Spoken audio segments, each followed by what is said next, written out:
companies, hospitals, et cetera, are behind on updating and patching their systems, and that's a way that hackers get in. And another one that's often overlooked is phishing simulation and cybersecurity training. Hello world, this is BetterTech, a podcast where we chat with some of the most successful leaders about the latest industry developments. So join us as we explore the world reliant on tech. This episode is brought to you by Techcell, a leading software development company. Check them out at techcell.com.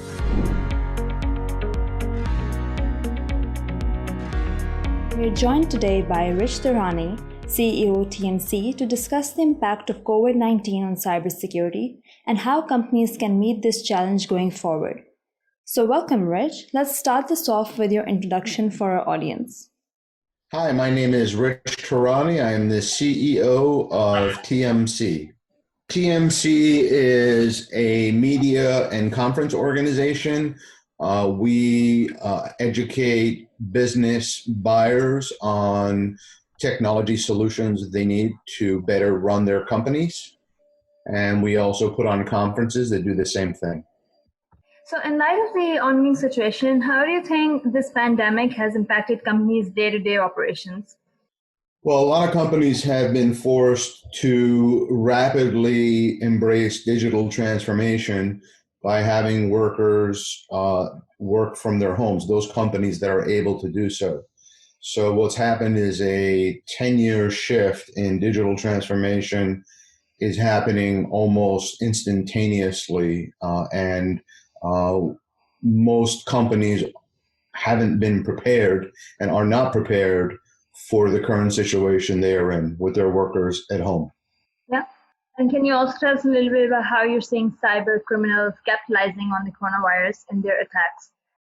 Sure. There are numerous ways that this is taking place. Number one, they are sending millions more messages regarding coronavirus type information. So trying to lure people to click on emails that are related to the pandemic. Second, the challenge in general is that workers are on home computers that typically were not set up to deal with corporate information passing through them. So we're in a situation where they may not have antivirus, they may not be backed up. There may be users on the same computer that have no training in cybersecurity and may be clicking randomly on links. There could be keyloggers installed on these computers, which would allow any hackers to get access to work credentials and get into work networks. It's unclear if business files are going to be stored on these home computers. Quite often they probably will be, and if ransomware takes place, there will be a challenge in terms of getting those files back if the remote computer is encrypted and the information's encrypted and you can't get information off of it. And then finally, there has been a massive uptick in scanning and probing of the internet since the outbreak of this epidemic, trying to see, or pandemic, to see if they can, the hackers are trying to see if they can find holes in computer systems, knowing that the world is in a state of, just in a state of flux, really. So a lot more probing by the hackers trying to look for holes. Right. And taking a more macro approach, are you seeing kind of change and adjustment with the people you work with? How concerned are people with security these days? For companies that have gotten to be a certain size, maybe more than 100 or 150 people, or companies that are in industries that are regulated, they're more concerned about cybersecurity. The small to medium business still is not as concerned as they should be. And even after they've been breached or they've had an attack, quite often the small businesses, they look at it as a one-time event and think it won't happen again. So there's not enough concern right now about cybersecurity. And I'd say even though the threat is greater now than perhaps it's ever been, companies are not as focused on it now because a lot of them have seen their income cut way down and they're waiting for government stimulus checks or something like that in terms of trying to figure out when things will get back to normal. They're not focusing on cybersecurity, especially since the ones that have workers at home have more vulnerabilities than they've ever had, and hackers are taking advantage of that. So the answer is they're not taking it seriously enough, and there have been more attacks and there are more breaches, and now companies are facing the threat of not only having limited income or no income, but on top of that, getting breached and having the massive expense of a breach and trying to resolve what happened in the breach, potentially new legal issues, liability issues of being fined by compliance organizations, and loss of customers if a customer finds out their information was leaked by the company. So it's a very tough time for companies right now. Yeah, but isn't that pretty concerning in itself? I mean, you think that with all these cyber attacks that are going on, ransomware and malspams, companies ought to be more concerned about these issues. They should be, but a lot of business owners are not very technically savvy, and even the ones that are, they just hope it doesn't happen to them. And so they either do that, they'll put their head in the sand, which is kind of similar. They hope, maybe they hire someone and hope that person knows what they're doing. Yeah, they should. This is a prime way for hackers to get into companies. It's very easy for them to make money by installing ransomware on a company's computers and forcing a ransom to be paid. And it's like you said, it's not being taken seriously. A lot of companies hope it won't happen to them. Okay. So let's talk about the remote working model that companies globally have adopted. We're in a situation where a lot of companies have the entire workforce working remotely, maybe for the first time ever, and changes have to be made to the systems and infrastructures. So what is it that companies should do and what they should be doing? Because they have to get stuff done by like yesterday, but in a secure way. Well, the companies need to make sure that their firewalls are set up correctly, that they have VPNs set up. Ideally, they want to make sure that the home computers are also secure, which means having the proper antivirus tools on the computers, anti-malware. Ideally, they want to be backing up those computers as well. They probably want to ensure that the backups are being done on cloud as well, so information they have stored in the cloud gets backed up in case there's an issue with the cloud information where it gets either encrypted or it gets hacked or something happens to it deleted.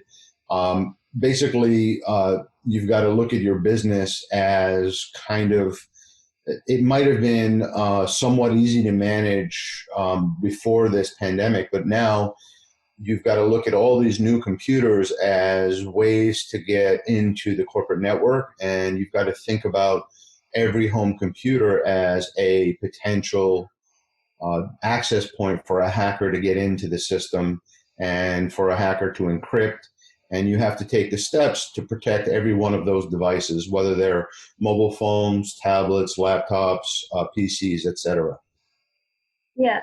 And so can you also elaborate a little bit more about the key challenges that are associated with people working from unusual places with unusual devices? Like you said, there's a lot of protection going around, like home computers, and companies have to look into that. So what are like the key challenges companies are facing right now? Well, the challenge is, how do you get access to all these home computers? A lot of times they don't have the staff, the technical staff, to manage all these home computers. And the perhaps the more realistic challenge, I touched on this earlier, but companies, not only are they facing a decline in revenue, but they don't know how long the situation's going to last. So they don't know how long they're not going to be bringing in revenue or enough revenue, and they don't know how long the home computers are going to be used. Many of them are just taking the risk that nothing will happen and we'll be back to work soon. We don't know, no one really knows when it's going to be safe to go back to work or when workers are going to feel comfortable.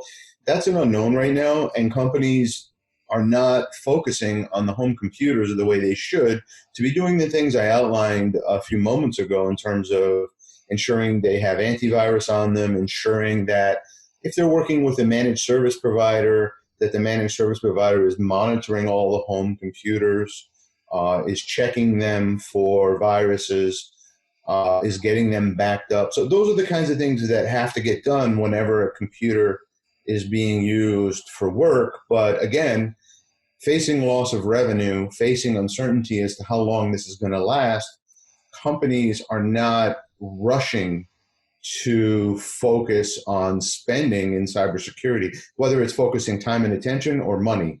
So again, there is a hole, and hackers know it, and they're trying to take advantage of this hole.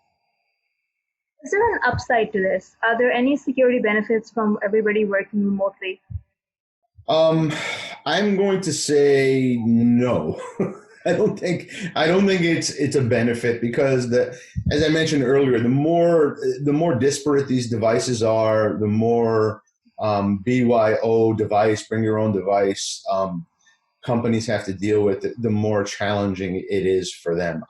If this was more of a controlled work from home situation where we had a year and a half for companies to prepare and spend and make sure they had the proper VPNs and firewalls and all the computers in their homes were set up with maybe two-factor authentication and things like that, so that you could log in with multiple factors, so it's not as easy as just stealing a password and getting in, then I'd say maybe it would be equal to working from the office. But the way things are now, it's a nightmare. It's a nightmare for companies. They're not focusing on it, and the hackers know it, and so it's a bad time right now for cybersecurity. Right. And we already touched upon some of the security challenges that may accompany shift to a remote workforce. But do you have any thoughts on what's ahead and how could companies be better prepared? Well, we don't know if there's going to be more lockdowns in the future. I think what this has taught us is that companies need to focus on digital transformation. Sometimes we call it the future of work, and they need to redesign their organization to allow workers to work from anywhere. And of course, not every company can do this. Not every organization can do this. We're learning that, right? If you got physical people that are packing things or moving things or boxing things, this doesn't work. But for those information workers that you have in your organization, the future is basically more flexibility and learning to use the latest technology to allow the workforce to be productive regardless of where they are. And not only productive, but secure, productive wherever they are. Right. And we're also seeing some healthcare organizations being hit by cyber attacks right in the midst of this pandemic. There was news about I don't know if you came across it, but there was news about a Czech Republic hospital that serves as a COVID-19 testing lab being hit by a cyber attack. So any advice for these type of organizations, how to shore up their defenses in short order to prevent or mitigate cyber attacks? Yes. And so the answer there is I'm aware that that's happening. It's happening around the world. There are numerous testing facilities that have gotten hit. One source or one article I saw said Iran was behind some of the attacks. Who knows who's behind the other ones, the other attacks.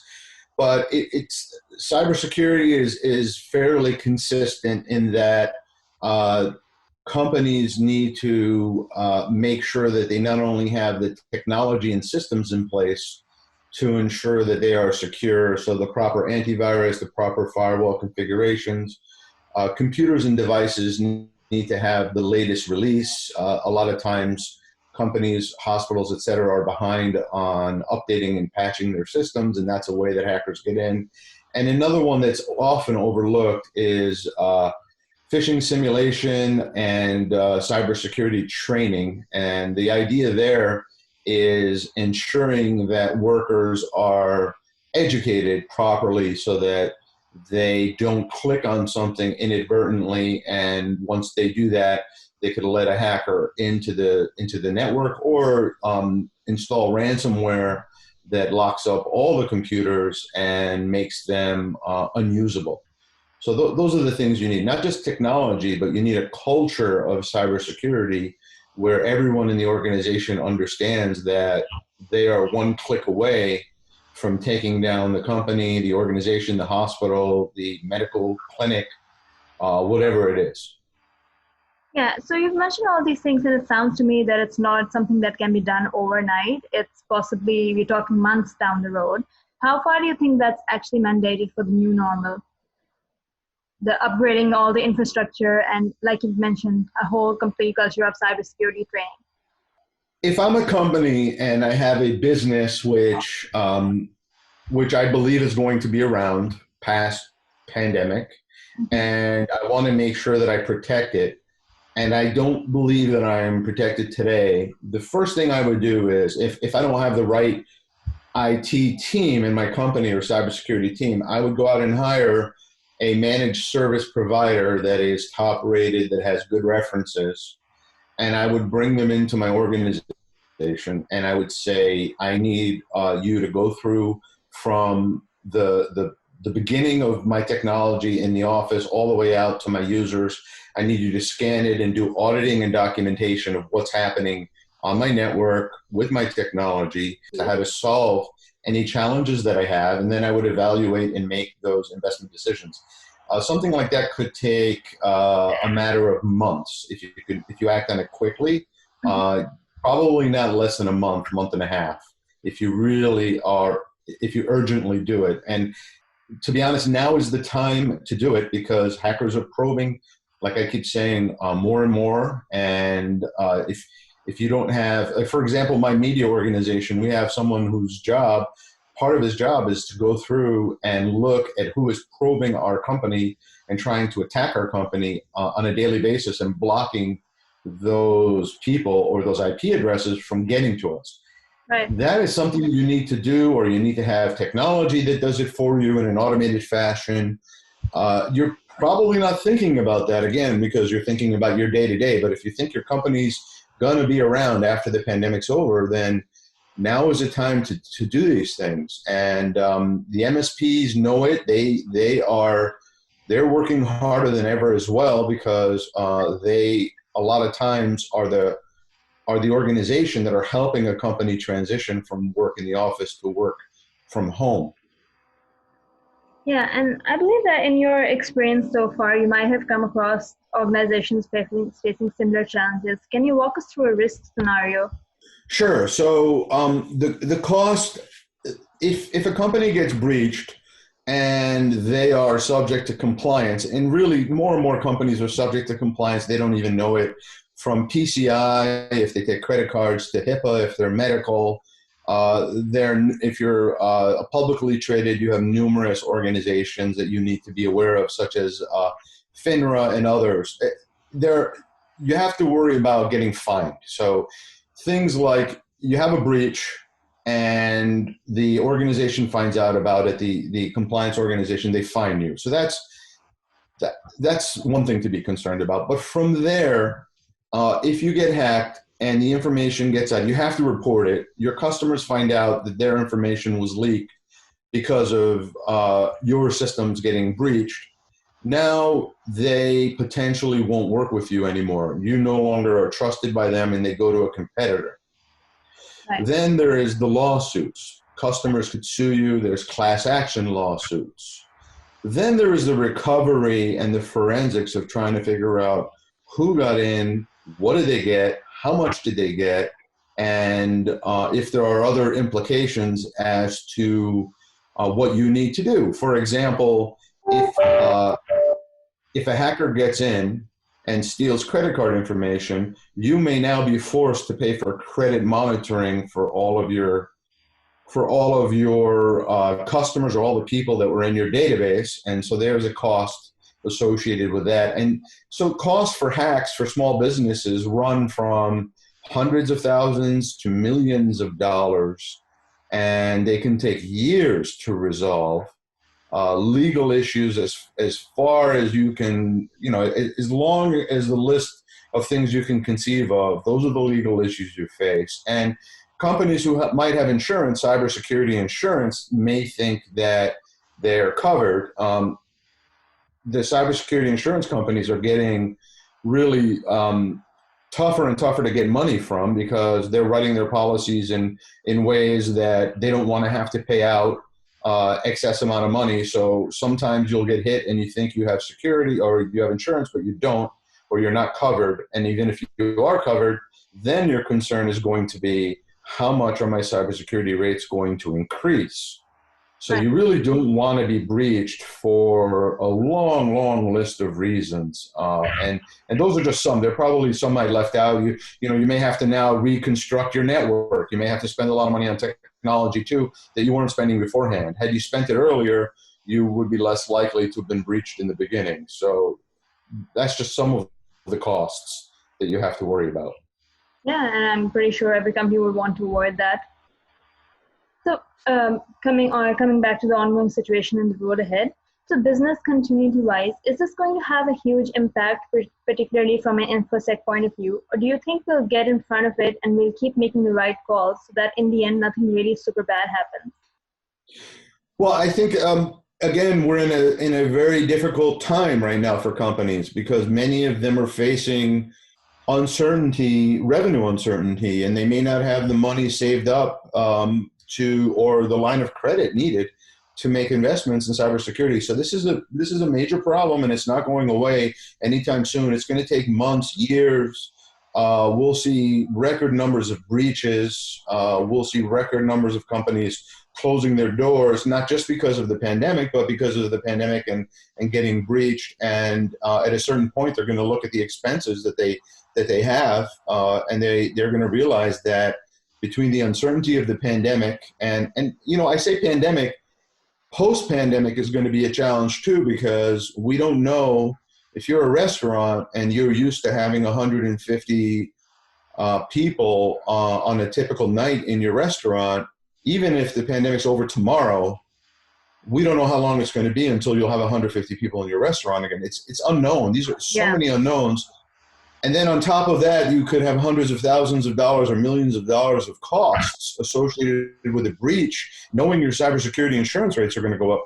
Companies are just going to close because it doesn't make sense to deal with all these problems. As it is, many small businesses were closed down because of cybersecurity breaches during the good times. And this is now a bad time, so it's going to be even tougher for them to survive. Right. So, and I think also another key aspect of mitigating these cyber attacks and dealing with them in a timely manner is communication, especially with the remote working model. I believe that communication is absolutely crucial. So any advice that you'd give to a team lead, and any tips for data handling? Sure. I would be focusing on cybersecurity training while people are at home. Phishing simulation is more crucial now than ever, where companies are sending out false phishing messages, basically trying to see who's clicking and who isn't clicking. And if they click, they get a message saying, you were just tricked. Please be more careful when you click. I would make sure that you have hygiene on the shared computers. If you can try to get computers in the household that are not shared by others, that would be ideal. It's not always possible. Whatever you can do to get antivirus and anti-malware installed on those computers, as much training, like I said, as you can do for employees so they know what not to do from home. I mean, those are some of the places I would start, because the weakest link in cybersecurity quite often is described as the individual, and now the individual is on a computer that's not as protected, not as secure, and is shared by others that are potentially a threat, or at least they're not as secure as someone who's corporate cybersecurity aware. Yeah, absolutely. I think those are some great tips. So Rick, thank you so much for taking the time out for this today. You're welcome. This was great. Really appreciate it.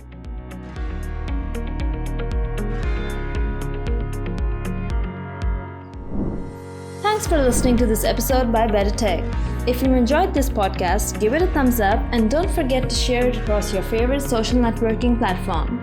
We look forward to bringing you the latest industry news in our next episode. In the meantime, take a look at our other episodes and hit subscribe at the links in the description box below so that you don't miss out on the latest in tech.